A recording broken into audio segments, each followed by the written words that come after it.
صرف ایک چھوٹا سا کھلا ہوا کرتا پہن لیتی اور اس میں طواف کرتی اور دوران طواف یہ شعر پڑھتی: اليوم يبدو بعده او كله وما بدا منه فلا احله. آج کچھ یا کل شرمگاہ کھل جائے گی، لیکن جو کھل جائے میں سے اسے دیکھنا حلال نہیں قرار دیتی.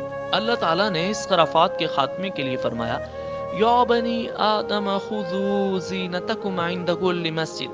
اے آدم کے بیٹو، ہر مسجد کے پاس اپنی زینت اختیار کر لیا کرو. بہرحال اگر کوئی عورت یا مرد برتر اور معزز بن کر بیرون حرم سے لائے ہوئے اپنے ہی کپڑوں میں طواف کر لیتا تو طواف کے بعد ان کپڑوں کو پھینک دیتا. ان سے نہ خود فائدہ اٹھاتا نہ کوئی اور. قریش کی ایک بدعت یہ بھی تھی کہ وہ حالت احرام میں گھر کے اندر دروازے سے داخل نہ ہوتے تھے، بلکہ گھر کے پچھواڑے ایک بڑا سوراخ بنا لیتے اور اسی سے آتے جاتے تھے اور اپنے اس اجڑ پنے کو نیکی سمجھتے تھے. قرآن کریم نے اس سے بھی منع فرمایا. یہی دین یعنی شرک و بت پرستی، توہمات، خرافات پر مبنی عقیدہ و عمل والا دین عام اہل عرب کا دین تھا. اس کے علاوہ جزیرۃ العرب کے مختلف اطراف میں یہودیت، مسیحیت، مجوسیت اور صاحبیت نے بھی در آنے کے مواقع پا لیے تھے. لہذا ان کا تاریخی خاکہ بھی مختصراً پیش کرتا ہوں. جزیرۃ العرب میں یہود کے کم از کم 2 ادوار رہے. پہلا دور اس وقت سے تعلق رکھتا ہے جب فلسطین میں بابل اور آشور کی حکومت کے فتوحات کے سبب یہودیوں کو ترک وطن کرنا پڑا. اس حکومت کی سخت گیری اور بخت نصر کے ہاتھوں یہودی بستیوں کی تباہی و ویرانی، ان کے ہیکل کی بربادی، ان کی اکثریت کے ملک بابل کو جلا وطنی کا نتیجہ یہ ہوا یہود کی ایک جماعت فلسطین چھوڑ کر حجاز کے شمالی اطراف میں آ بسی. دوسرا دور اس وقت شروع ہوتا ہے جب ٹائٹس رومی کی زیر قیادت 70 عیسوی میں رومیوں نے فلسطین پر قبضہ کیا. اس موقع پر رومیوں کے ہاتھوں یہودیوں کی داروگیر اور ان کے ہیکل کی بردباری کا نتیجہ یہ ہوا کہ متعدد یہودی قبیلہ حجاز بھاگ آئے اور یثرب، خیبر اور تیمہ میں آباد ہو کر یہاں اپنی باقاعدہ بستیاں بسا لیں اور قلعے اور گڑیاں تعمیر کر لیں. ان تارکین وطن یہود کے ذریعے عرب باشندوں میں کسی قدر یہودی مذہب کا بھی رواج ہوا اور اس سے بھی ظہور اسلام سے پہلے اور اس کے ابتدائی دور کے سیاسی حوادث میں ایک قابل ذکر حیثیت حاصل ہو گئی. ظہور اسلام کے وقت مشہور یہودی قبائل یہ تھے: خیبر، نضیر، مستعلق، قریظہ، قینقاع. سہمودی نے وفا الوفا میں ذکر کیا ہے کہ یہود قبائل کی تعداد 20 سے زیادہ تھی. یہودیت کو یمن میں بھی فروغ حاصل ہوا یا اس کے پھلنے کا سبب طبعاً اسعد ابو کرب تھا. یہ شخص جنگ کرتا ہوا یثرب پہنچا، وہاں یہودیت قبول کر لی اور بنو قریظہ کے 2 یہودی علماء کو اپنے ساتھ یمن لے آیا اور ان کے ذریعے یہودیت کو یمن میں وسعت اور پھیلاؤ حاصل ہوا. ابو کرب کے بعد اس کا بیٹا یوسف ذو نواس یمن کا حاکم ہوا تو اس نے یہودیت جوش میں نجران کے عیسائیوں پر حلہ بول دیا اور انہیں مجبور کیا کہ یہودیت قبول کریں، مگر انہوں نے انکار کر دیا. اس پر ذو نواس نے خندق کھدوائی اور اس میں آگ جلوا کر بوڑھے، بچے، مرد، عورت سب کو بلا تمیز آگ کے الاؤ میں جھونک دیا. کہا جاتا ہے کہ اس حادثے کا شکار ہونے والوں کی تعداد 20 سے 40 ہزار کے درمیان تھی. یہ اکتوبر 523 عیسوی کا واقعہ ہے. قرآن مجید نے سورہ بروج میں اسی واقعے کا ذکر کیا ہے. جہاں تک عیسائی مذہب کا تعلق ہے تو بلاد عرب میں اس کی آمد حبشیوں اور رومی قبضہ گیروں اور فاتحین کے ذریعے ہوئی.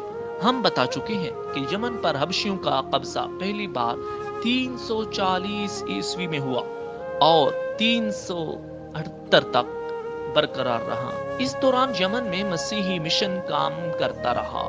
تقریباً اسی زمانے میں ایک مستجاب الدعویٰ اور صاحب کرامات صاحب جن کا نام فیمیون تھا نجران تھا. نجران پہنچا اور وہاں کے باشندوں میں عیسائی مذہب کی تبلیغ کی. اہل نجران نے اس کی اور اس کے دین کی سچائی کی کچھ ایسی علامات دیکھیں کہ وہ عیسائیت کے حلقہ بگوش ہو گئے.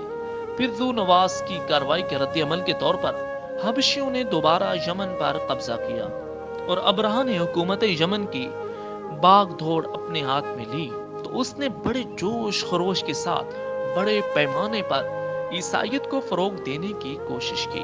اسی جوش و خروش کا نتیجہ تھا اس نے یمن میں ایک کعبہ تعمیر کیا اور کوشش کی کہ اہل عرب کو مکہ اور بیت اللہ سے روک کر اسی کا حج کرائے اور مکہ کے بیت اللہ شریف کو ڈھا دے، لیکن اس کی اس جرات پر اللہ تعالیٰ نے اسے ایسی سزا دی کہ اولین و آخرین کے لیے عبرت بن گیا۔ دوسری طرف رومی علاقوں کی ہمسائیگی کے سبب آل غسان، بنو تغلب اور بنو طے وغیرہ قبائل عرب میں بھی عیسائیت پھیل گئی تھی، بلکہ ہیرا کے بعد عرب بادشاہوں نے بھی عیسائی مذہب قبول کر لیا تھا۔ جہاں تک مجوسی مذہب کا تعلق ہے تو اسے زیادہ تر اہل فارس کے ہمسایہ عربوں میں فروغ حاصل ہوا تھا، مثلا عراق، عرب، بحرین، الاحساء، ہجر اور خلیج عربی کے ساحلی علاقے۔ ان کے علاوہ یمن پر فارسی قبضے کے دوران وہاں بھی اکا دکا افراد نے مجوسیت قبول کی۔ باقی رہا عیسائی مذہب تو عراق وغیرہ کے آثار قدیمہ کی کھدائی کے دوران جو کتبات برآمد ہوئے ہیں ان سے پتہ چلتا ہے کہ یہ حضرت ابراہیم علیہ السلام کی کلدانی قوم کا مذہب تھا۔ دور قدیم میں شام اور یمن کے بہت سے باشندے بھی اس مذہب کے پیرو تھے، لیکن جب یہودیت اور پھر عیسائیت کا دور دورہ ہوا تو اس مذہب کی بنیادیں ہل گئیں اور اس کی شمع فروزاں گل ہو کر رہ گئی۔ تاہم مجوس کے ساتھ خلط ملط ہو کر یا ان کے پڑوس میں عراق، عرب اور خلیج عربی کے ساحل پر اس مذہب کے کچھ نہ کچھ کار باقی تھے۔ دینی حالت جس وقت اسلام کا نیر تاباں طلوع ہوا، یہاں مذاہب و ادیان تھے جو عرب میں پائے جاتے تھے، لیکن یہ سارے ہی مذاہب شکست اور ریخت سے دوچار تھے۔ مشرکین جن کا دعویٰ تھا کہ ہم دین ابراہیمی پر شریعت ابراہیمی کے اوامر و نواہی سے کوسوں دور تھے۔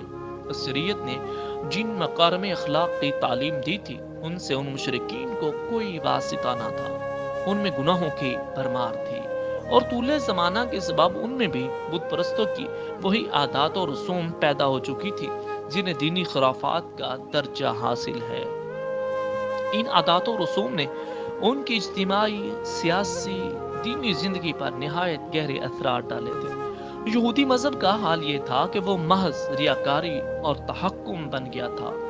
یہودی پیشوا اللہ کے بجائے خود رب بن بیٹھے تھے، لوگوں پر اپنی مرضی چلاتے تھے اور ان کے دلوں میں گزرنے والے خیالات اور ہونٹوں کی حرکات تک کا محاسبہ کرتے تھے۔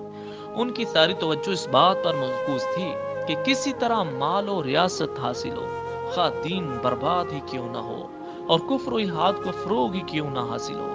ان تعلیمات کے ساتھ تساہل ہی کیوں نہ برتا جائے جن کی تقدیس کا اللہ تعالیٰ نے ہر شخص کو حکم دیا ہے اور جن پر عمل درآمد کی ترغیب دی ہے۔ عیسائیت ایک ناقابل فہم بت پرست بن گئی۔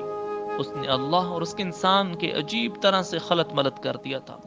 پھر جن عربوں نے اس دین کو اختیار کیا تھا اس پر اس دین کا کوئی حقیقی اثر نہ تھا، کیونکہ اس کی تعلیمات ان کے مألوف طرز زندگی سے میل نہیں کھاتی تھی اور وہ اپنا طرز زندگی چھوڑ نہیں سکتے تھے۔ باقی ادیان عرب کے ماننے والوں کا حال مشرکین ہی جیسا تھا، کیونکہ ان کے دل یکساں تھے، عقائد ایک سے تھے اور رسم و رواج میں ہم آہنگی تھی۔